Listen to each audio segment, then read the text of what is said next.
नमस्कार। आज से क्लास 10 साइंस ऑब्जेक्टिव का सेशन स्टार्ट हो गया। रोज आपको एक वीडियो मिलते रहेगा।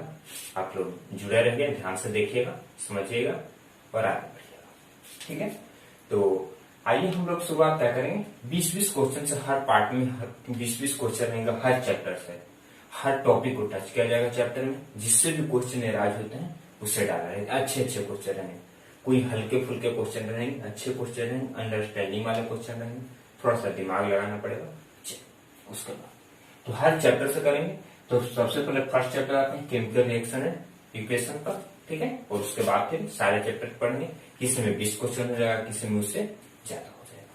ठीक है, आइए फर्स्ट क्वेश्चन है। फर्स्ट क्वेश्चन जैसा कि आप देख पा रहे होंगे कि रासायनिक अभिक्रिया के बाद निम्नलिखित में से क्या परिवर्तन नहीं होता है। ठीक है, तो रासायनिक अभिक्रिया के बाद क्या परिवर्तन नहीं है, तो कोई हमें जैसे हो जाएगा H2+। ठीक है, H2O। तो यहाँ पर देखिए H2 भी गैस है, ये भी गैस है। ये क्या बन जाता है? लिक्विड बन जाता है। इसके तो रंग इसके सीधे परिवर्तन हो गया ना। पहले क्या था? गैस था, अब क्या हो गया? लिक्विड। इसमें क्या हो गया? रासायनिक परिवर्तन भी हो गया, भौतिक परिवर्तन भी हो गया। ठीक है, इसका क्या आयतन चेंज नहीं होगा? जरूर चेंज होगा। जैसे कि आप जानते हैं क्या कि गैस का आयतन क्या होता है? ज्यादा होता है। गैस का आयतन क्या होता है? वो ज्यादा फैलता है, सघन नहीं होता है। और यहाँ पर लिक्विड का क्या है? गैस की अपेक्षा क्या रहता है? वो उसके जो मॉलिक्यूल है द्रव्य के क्या रहते हैं? आपस में कनेक्टेड रहते हैं। ठीक है, इसके आयतन में भी चेंजिंग होती है। ठीक है, यहाँ पर देखिए मास में कोई चेंजिंग नहीं होती है। ठीक है, क्या होता है? मास में कोई चेंजिंग नहीं होता। कैसे से देख लीजिए, यदि हाइड्रोजन और ऑक्सीजन को यदि मास करके बनाया जाए तो उससे जो H2 यानी वाटर बनेगा उतने ही मात्रा में बनेगा। इसमें द्रव्यमान में कोई परिवर्तन नहीं होता है। ठीक है, इस क्वेश्चन का आंसर क्या हो जाएगा? द्रव्यमान। ओके, अब बढ़ते हैं सेकंड क्वेश्चन।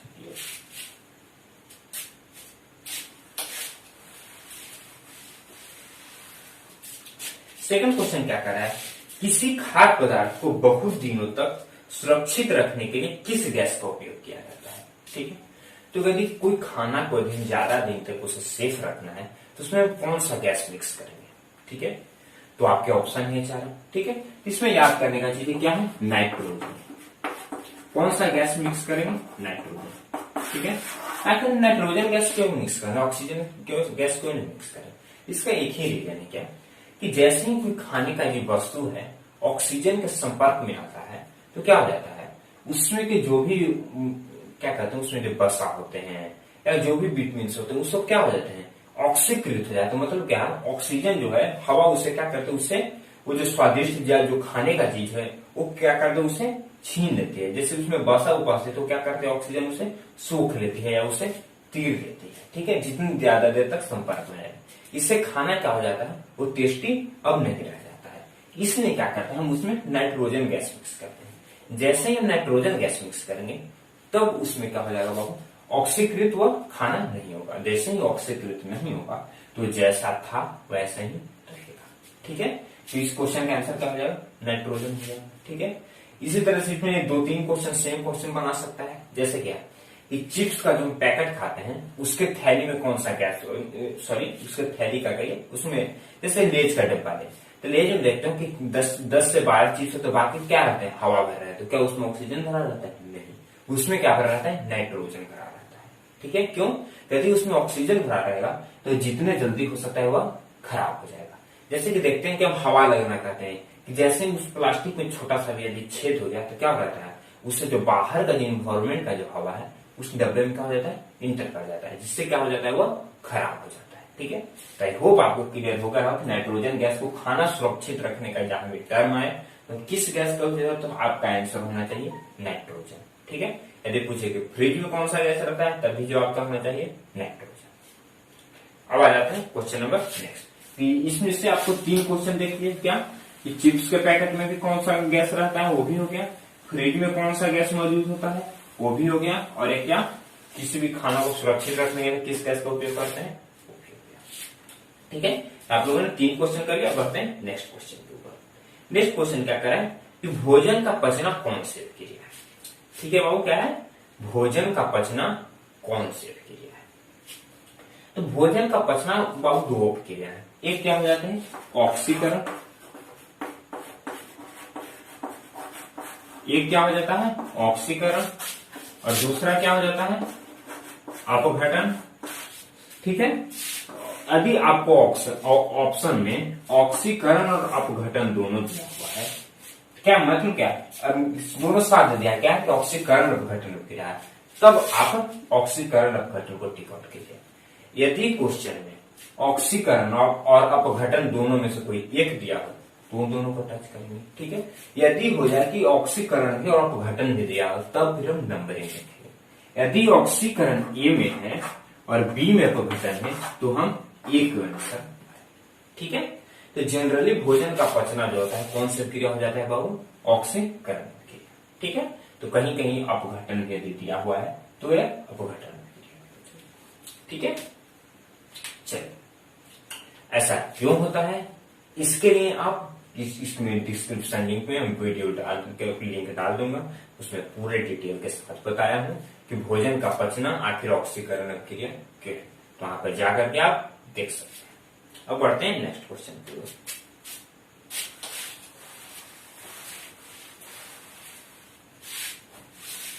नेक्स्ट क्वेश्चन क्या है कि एलपीजी के सिलेंडर में किस गैस की अल्प मात्रा मिलाई जाती है जिससे गैस का रिसाव पता चल सके। जैसे देखिए बाबू, एलपीजी के सिलेंडर में कौन सा गैस रहता है, जनरली क्या रहता है, ब्यूटेन रहता है।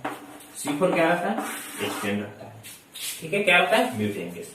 तो ब्यूटेन गैस जो होता है क्या रहता है, वो स्वादहीन यानी गंधहीन होता है। तो यदि गंधहीन है तो गैस का रिसाव होने लगेगा, यदि वो गंधहीन गैस है तो हमें कैसा पता चलेगा, नहीं पता चलेगा, उससे और आग लगने की क्या रहती है, संभावना बढ़ जाती है।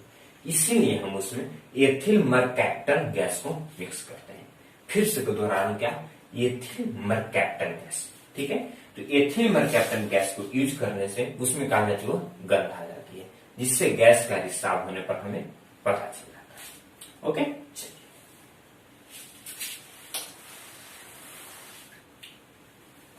अब बढ़ जाते हैं नेक्स्ट क्वेश्चन। नेक्स्ट क्वेश्चन क्या कह रहा है कि क्या होता है जब कॉपर सल्फेट के विलयन में क्या होता है जब जिंक को कॉपर सल्फेट के विलयन में डाला जाता है। क्या जिंक को किस में डाला जाता है, कॉपर सल्फेट के विलयन में डाला जाता है। ठीक है, तो आखिर क्या रिएक्शन बनेगा, जैसे ही जिंक कॉपर सल्फेट तो क्या हो जाएगा, कॉपर को अलग निकाल देगा और Zn अपना। ठीक है, इस क्वेश्चन का आंसर क्या हो जाएगा, कोई जिंक सल्फाइड का निर्माण करेगा और कॉपर मुक्त करेगा। ठीक है, तो जिस ऑप्शन में दोनों रहेंगे वही ऑप्शन सही है। अब बढ़ते हैं नेक्स्ट क्वेश्चन।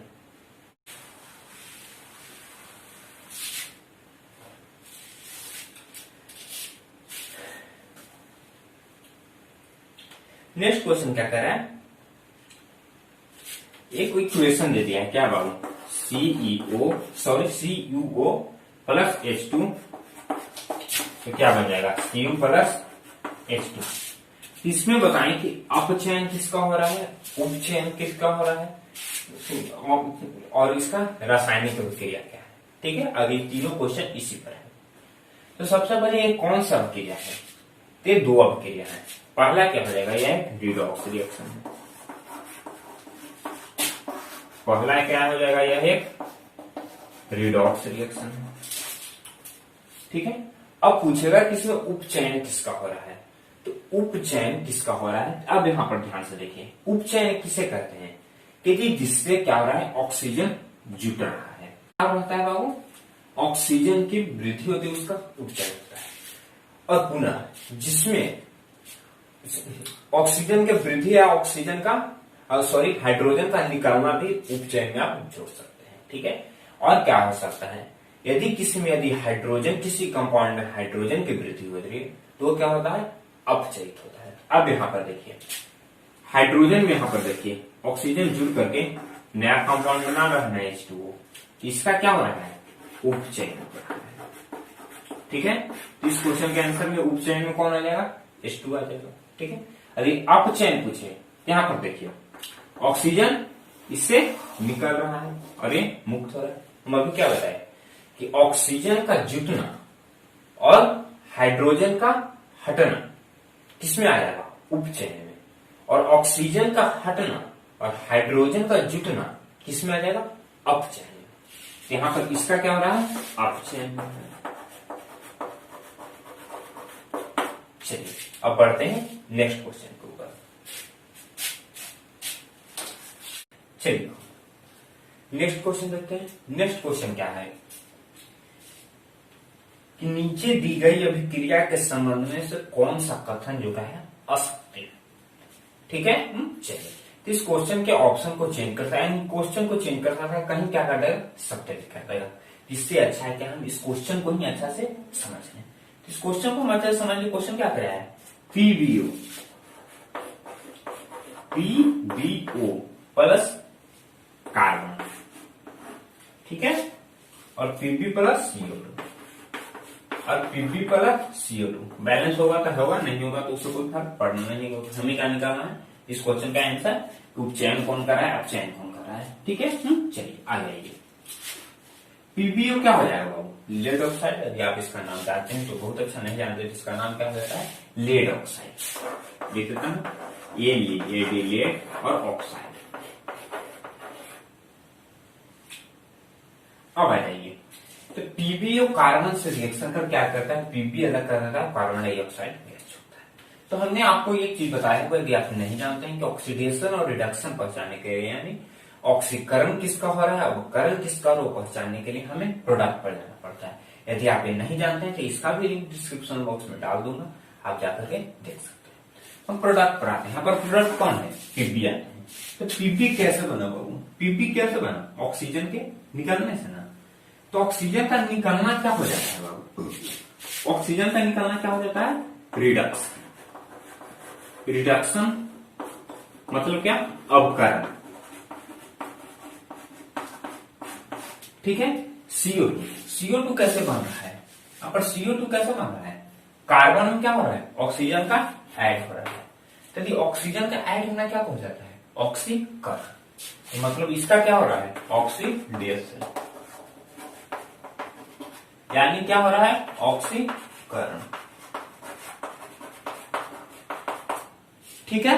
चलिए यदि आपको अधिक क्वेश्चन पूछ रहा है क्या किसका ऑक्सीकरण किसका हो रहा है, तब आप क्या बता दीजिएगा? कार्बन। अवकरण किसका हो रहा है, तब क्या बता दीजिएगा? पीबीओ। अब यदि पूछे कि ऑक्सीकारक पदार्थ कौन है, तब क्या हो जाएगा? जो अवकरण होता है वही क्या हो जाता है? ऑक्सीकारक पदार्थ हो जाता है। यहाँ पर ऑक्सीकारक पदार्थ हो गया क्या? ये हो गया, इसे हम क्या कर सकते हैं? Oxidising agent. तो ऑक्सीकारक पदार्थ यदि क्वेश्चन करे तब क्या हो जाएगा? पीबीओ। और यदि अवकारक पदार्थ पूछेगा तब क्या हो जाएगा? जिसका ऑक्सीकरण होता है, जिसका ऑक्सीकरण हो रहा है तो क्या हो जाएगा? अवकारक पदार्थ हो जाएगा, यानी रिड्यूसिंग एजेंट। तो अब आप हर तरफ से आप क्लियर हो गए। तब आते हैं हम ऑप्शन पर। ऑप्शन क्या कह रहा है कि सीसा अपचयित हो रहा है। सीसा क्या हो रहा है? अपचयित। तो सीसा पीबी है ना, तो पीबी क्या हो रहा है? यहाँ पर अपचयित हो रहा है। इसका पीबीओ का ना अपचयन हो रहा है बाबू। पीबी का हो रहा है कि पीबीओ का? पीबीओ का हो रहा है। तो फर्स्ट ऑप्शन क्या हो गया? मतलब क्या हो जाएगा? यहाँ पर ए क्या हो गया? क्रॉस हो जाएगा। बी में क्या करेंगे? कार्बन डाइऑक्साइड का उपचयन हो रहा है।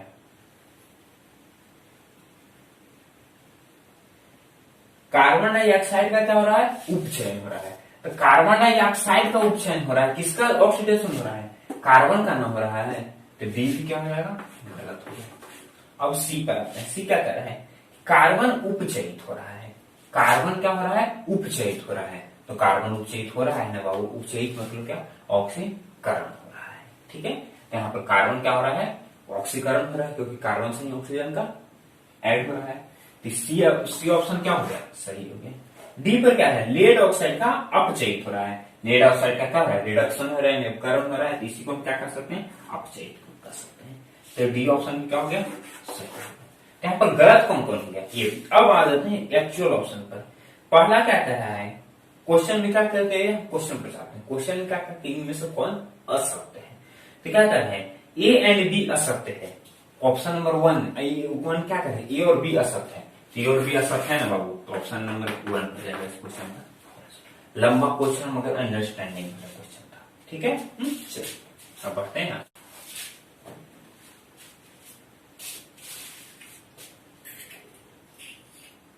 नेक्स्ट क्वेश्चन है क्या, Fe2O3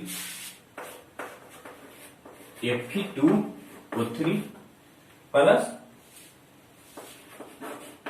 2Al बराबर क्या, Al2O3 और Al2O3 और FeO3 पूछ रहा है क्या कि ऊपर दी गई विक्रिया किस प्रकार की है। ठीक है, चलिए तो हम सबसे पहले यदि ऐसा क्वेश्चन दे दिए कि इसमें कौन अभिक्रिया है तो आप सीधे डायरेक्ट ऑप्शन पर आइए। ऑप्शन क्या कह रहा है, संयोजन अभिक्रिया। तो संयोजन अभिक्रिया क्या होता है, दो कोई एलिमेंट है कंपाउंड आपस में मिलकर क्या बनाता है, सिर्फ एक कंपाउंड का निर्माण करता है। यहाँ पर दो एक कंपाउंड और एक एलिमेंट, इसका मतलब क्या है, एक संयोजन अभिक्रिया नहीं है। तो फर्स्ट ऑप्शन क्या हो गया आपका, एलिमिनेट हो गया। अब क्या कह रहा है कि द्वितीय विस्थापन अभिक्रिया यानी डबल डिस्प्लेसमेंट रिएक्शन। तो डबल डिस्प्लेसमेंट रिएक्शन क्या होता है कि जब उसके दो डिस्प्लेस करते हैं, यहां पर देखिए ये क्या हो गया, एल में क्या हो गया, ऑक्सीजन का मिलन हो गया। ठीक है, और एफी में क्या हुआ, कुछ हुआ तो सिर्फ सिंगल डिस्प्लेसमेंट हुआ, सिर्फ एक ही का डिस्प्लेस हुआ, क्या, ऑक्सीजन एल्युमिनियम पर चला गया और बाकी सब क्या हो गया, वैसे को वैसे में एफी। ठीक है, एक इसका क्या होगा, सिंगल डिस्प्लेसमेंट रिएक्शन। तो द्वितीय विस्थापन क्रिया तो ऐसे नहीं खत्म हो गया। वियोजन क्रिया क्या होता है कि कोई एक बड़ा कंपाउंड मिलकर के छोटे दो कंपाउंड बनाए, तो यहाँ पर दो कंपाउंड के वियोजन क्रिया वैसे ही। लास्ट क्या बनेगा, विस्थापन क्रिया। तो यही क्या हो गया, विस्थापन क्रिया, यानी ऑप्शन नंबर क्या हो जाएगा इसका, डी हो जाएगा। इसे हम क्या कर सकते हैं, सिंगल डिस्प्लेसमेंट रिएक्शन। ओके, चलिए अब बढ़ते हैं नेक्स्ट क्वेश्चन की ओर।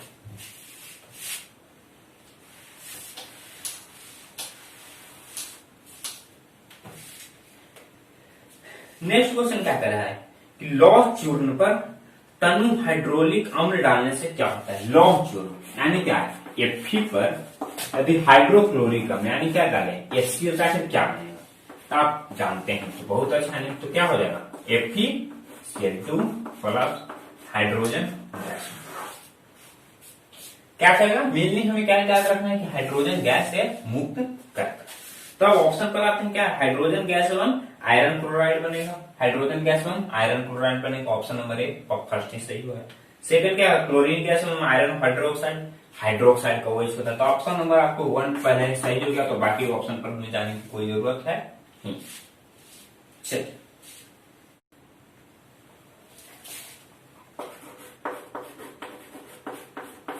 नेक्स्ट क्वेश्चन क्या कर रहे हैं, 4Na प्लस O2 Na2O में कौन उपचयित पदार्थ है और कौन अपचयित पदार्थ है। ठीक है, चलिए तो सबसे पहले एक चीज तो हम यहाँ से भी हम निकाल सकते हैं, क्या बाबू, कि कौन रिएक्शन है। तो यदि पूछ देगा, यदि क्वेश्चन में उपचयित और अपचयित न रहे, यदि पूछ देगा कौन फिर है, तब आपका जवाब क्या हो जाएगा। एक तो जवाब सिंपल है, क्या है, रिडॉक्स रिएक्शन। दूसरा जवाब क्या हो जाएगा, ये दो एलिमेंट मिलकर के कंपाउंड का निर्माण करते हैं, क्या होता है, संयोजन क्रिया यानी का एडिशनल रिएक्शन, जिसे हम जोक्सिल क्रिया करते हैं। ठीक है, तो अगर ये पूछे तो ये बता दीजिएगा। आपसे क्या पूछा है कि अपचयित कौन हो रहा है, उपचयित कौन हो रहा है। तो हम सबसे पहले आपको क्या बताएंगे, तो सबसे पहले आप आइए प्रोडक्ट क्या है, Na2। तो यहाँ पर Na2 कैसे बन रहा है, सोडियम में क्या हो रहा है, ऑक्सीजन का मिक्सचर हो रहा है। सोडियम में क्या हो रहा है, ऑक्सीजन का मिलान हो रहा है। तो सोडियम में ऑक्सीजन का ऐड होना चाहिए, इसका क्या हो जाएगा, ऑक्सीडेशन। इसका क्या हो गया, ऑक्सीडेशन, मानी ये क्या है, ऑक्सीकरण। यानी इसे हम क्या कर सकते हैं, एक काफी कंफ्यूजन है आप ऑक्सीडेशन की, क्योंकि हिंदी का इसका इतना नाम है कि माथा खराब हो जाता है। ठीक है, तब ऑक्सीडेशन से जाइए कि इसका क्या हो जाएगा, ऑक्सीडेशन। ठीक है, चलिए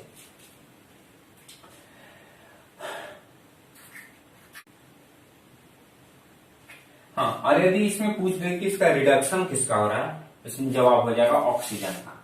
ठीक है, यदि कोई पूछ दे कि रिडक्शन किसका हो रहा है, यहाँ पर इसका क्या हो जा रहा है, रिडक्शन। नेक्स्ट क्वेश्चन क्या है कि निम्नलिखित में ऊष्माक्षेपीय अभिक्रिया कौन सी है। ठीक है, तो ऊष्माक्षेपीय अभिक्रिया और ऊष्माशोषीय अभिक्रिया पहचानने का थोड़ा सा तरीका जानिए। आपको इक्वेशन दिया हुआ है, तो जैसे ही इक्वेशन दिया है, तो यदि कोई भी इक्वेशन, जैसे एग्जाम्पल से ही ले लेते हैं इक्वेशन का,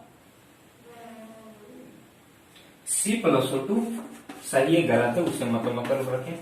CO2 प्लस क्या है, यहाँ पर क्या आ गया, एनर्जी आ गया। यदि यहां पर एनर्जी लिख दिया, क्या कर रहे हैं, एरो साइन यानी इक्वेशन के राइट हैंड साइड पर भी एनर्जी लिखा हुआ है, इसका मतलब क्या है कि यह क्या है, ऊष्मा क्षेपीय अपव्यय है। मतलब क्या है, इस रिएक्शन के कंप्लीट होने से एनर्जी क्या होता है, निकलता है। ठीक है, यदि कोई इक्वेशन है जैसे H2 हो गया और प्लस एनर्जी हो गया, ठीक है, और उसके बाद कोई भी आइटम बने एलिमेंट बने, उससे कोई मतलब हमको है नहीं, हमको यहाँ पर सिर्फ रिएक्शन है। तो यदि एनर्जी लेफ्ट हैंड साइड की तरफ रहा, ठीक है, तो यदि लेफ्ट हैंड साइड की तरफ एनर्जी रहा, ये क्या हो जाएगा, ऊष्मा शोषी अपव्यय। तब ये क्या हो जाएगा, ऊष्मा शोषी अपव्यय। ऊष्मा क्षेपी कब होगा, जब इक्वेशन के राइट हैंड साइड पर रहे तो क्या हो जाएगा, ऊष्मा क्षेपी, और इक्वेशन के लेफ्ट हैंड साइड पर है तो क्या हो जाएगा, ऊष्मा शोषी। ठीक है, ऊष्मा क्षेपी में क्या होता है, एनर्जी निकलता है, ऊष्मा शोषी में क्या होता है, एनर्जी और हमें देना पड़ता है। ठीक है, उम्मीद करता हूं कि आपको इसमें क्लियर हो गया।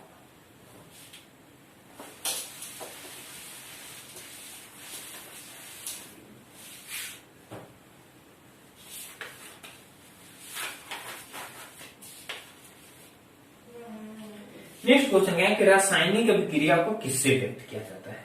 ठीक है, तो सिंपल सा चीज है, रासायनिक अभिक्रिया को हम कैसे व्यक्त करते हैं, संकेतों के द्वारा व्यक्त करते हैं, अणुसूत्रों के द्वारा व्यक्त करते हैं, समीकरणों के द्वारा व्यक्त करते हैं, या सरल सूत्रों के द्वारा। तो संकेतों के द्वारा मतलब क्या होता है, सिर्फ हम संकेत यूज करते हैं, CMNT, संकेत के अलावा हम भी यूज करते हैं, क्या सिर्फ अणुसूत्र यूज करते हैं, सिर्फ अणुसूत्र के यूज है।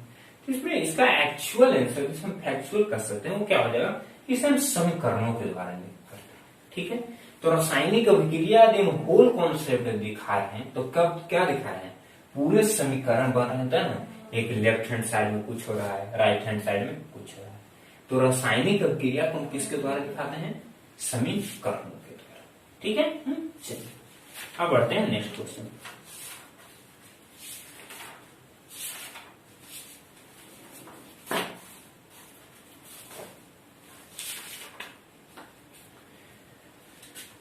नेक्स्ट क्वेश्चन है कि श्वसन आखिर कौन सा प्रक्रिया है। तो यदि श्वसन जो हम सांस ले रहे हैं तो उससे क्या हो रहा है, तो श्वसन एक ऊष्मा क्षेपीय प्रक्रिया है। श्वसन एक क्या है, ऊष्मा क्षेपीय प्रक्रिया। मतलब क्या है कि यदि हम श्वसन ले रहे हैं इसका मतलब क्या है कि हमारे शरीर को क्या हो रहा है, एनर्जी मिल रहा है। मतलब क्या हम कर सकते हैं कि इससे क्या होता है, एनर्जी बनता है। श्वसन से क्या होता है, एनर्जी बनता है। यदि हम श्वास नहीं लें, यदि हमारे शरीर में ऑक्सीजन नहीं जाए तो हमारे शरीर को क्या होगा, एनर्जी नहीं मिलेगी। तो श्वसन के कारण क्या होता है, एनर्जी मिलता है। जैसे इक्वेशन क्या मतलब, हम ग्लूकोज प्लस कार्बन, इसमें क्या होता है, एनर्जी निकलता है CO2 के। ठीक है, इसके और डिटेल में आप आगे की कक्षा में पढ़ेंगे, जिसके और डिटेल में आपको मिलेगा। ठीक है, अभी के लिए सिर्फ इतना जानिए कि श्वसन क्या है, ऊष्मा क्षेपीय क्रिया, मतलब क्या है, एनर्जी वह देता है। इसी तरह से एक और उदाहरण हो जाएगा, जैसे कि खाद बनाने में कि हम किसी कूड़े कचरे को हम जमीन के अंदर डालते हैं, उससे जो खाद निकलता है वो कौन सी क्रिया है, वो भी ऊष्मा क्षेपीय क्रिया है। कि उससे क्या होता है, एनर्जी निकलता है। एनर्जी को हम क्या करते हैं, खेत में डालते हैं, उससे क्या होता है, पैदावार बढ़ता है। इसका मतलब क्या है, वो भी जितने भी कंपोस्ट बनाने का जो प्रक्रिया होता है वही क्या होता है, ऊष्मा क्षेपीय क्रिया होता है। ठीक है, चलिए अब बढ़ते। नेक्स्ट क्वेश्चन क्या है, कली चूना और जल के बीच अभिक्रिया होने पर क्या होता है। कली चूना मतलब क्या है, CaO जिसे हम चूना कहते हैं। यदि इसमें वाटर मिक्स करेंगे तो क्या होगा, ऊर्जा का क्या होगा, यानी इससे क्या होगा, जैसे ही हम चूना में वाटर डालते हैं, दिवाली का सीजन है, जैसे ही चूना में वाटर देते क्या होता है, वहां से गर्म कुछ निकलता है भाप जैसा। इसका मतलब क्या है, उससे ऊष्मा निकल रही है, उसमें एनर्जी निकल रही है। इसका आंसर क्या हो जाएगा, ऑप्शन से जानेंगे। ऑप्शन क्या है, पर्याप्त ऊष्मा का उत्सर्जन होता है। बिल्कुल सही है, पर्याप्त ऊष्मा का उत्सर्जन होता है। पर्याप्त ऊष्मा का अवशोषण होता है, अवशोषण बिल्कुल नहीं, तो क्या होता है, उत्सर्जन होता है। फिर क्या कह रहा है, ऊष्मा का न तो अवशोषण है न ही उत्सर्जन, ये भी गलत है। कली चूना का अपघटन हो जाता है, अपघटन तो होता नहीं है। रिएक्शन करके कैल्शियम हाइड्रोक्साइड बनाता है। तो इसका आंसर क्या हो जाएगा कि पर्याप्त ऊष्मा का उत्सर्जन होता है। ठीक है, नेक्स्ट क्वेश्चन देखिए। नेक्स्ट क्वेश्चन क्या कह रहा है, निम्नलिखित में से कौन सा पदार्थ बिना ज्वाला के जलता है। इसमें ऑप्शन दे, बिना ज्वाला के जलता है। जैसे देखिए एक मोमबत्ती जल रहा है, एक बल्ब जल रहा है, तो क्या बल्ब जल रहा है तो जैसे कि लाल वाला उससे तो थोड़ा बहुत उसमें मिलता है ना, तो क्या वो ज्वाला जल रहा है, क्या उसमें ज्वाला की लौ, जिससे दिया जलाते हैं तो दिया को जलाते हैं तो क्या है एक लौ जैसा नजर आता है, मोमबत्ती जलाते हैं तो क्या होता है उसमें एक लौ जैसा नजर आता है, क्या बल्ब जलाते हैं तो उसमें लौ जैसा नजर आता है नहीं। तो सारे क्वेश्चन का थोड़ा सा दिमाग लगाना है, फिर ऑप्शन पे जाना है। इस क्वेश्चन में ऑप्शन क्या है मोमबत्ती, मोमबत्ती जलता है तो लौ जलता है कि नहीं, चलता है। फिर क्या है केरोसिन, केरोसिन जलता है तो लौ जलता है कि नहीं, बिल्कुल जलता है। कोयला, कोयला जलता है क्या लौ जलता है, और क्या है मीथेन गैस, कोयला यदि जलता है तो ध्यान से देखिए, कोयला जलता है तो ऊपर में तो भले ही लो रहा है, मगर यदि कोयला हीट होकर वो जल रहा है तो क्या रहता होगा, तबते रहता है, उससे कोई लपटे आके उसे नहीं आप देख सकते हैं, ठीक है। तो हम कोयला को किस में रखते हैं, वो बिना ज्वाला के जलता है, ठीक है।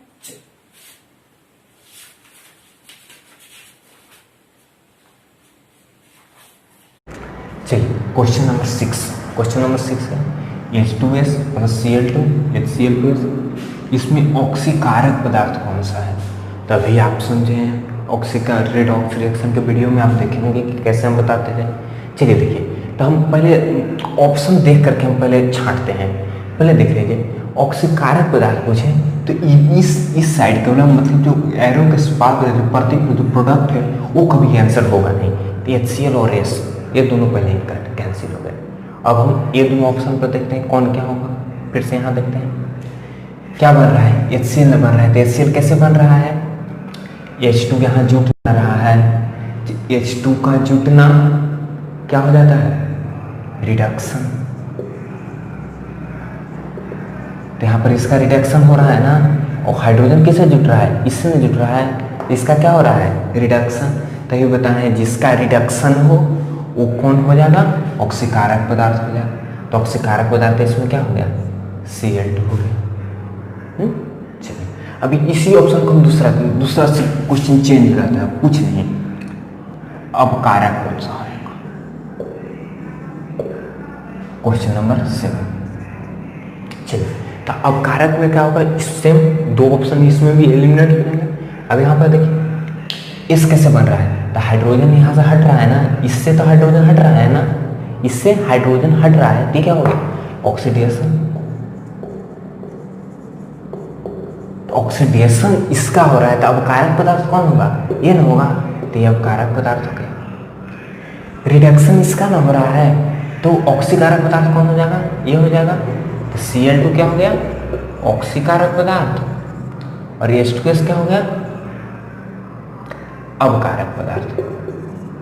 आई होप आप लोगों को क्लियर हो गया होगा, नहीं क्लियर होगा तो फिर से वीडियो को पॉज कीजिएगा, बैक कीजिएगा और फिर से देखिएगा, बार बार मैं रिपीट नहीं करना चाहता। चलिए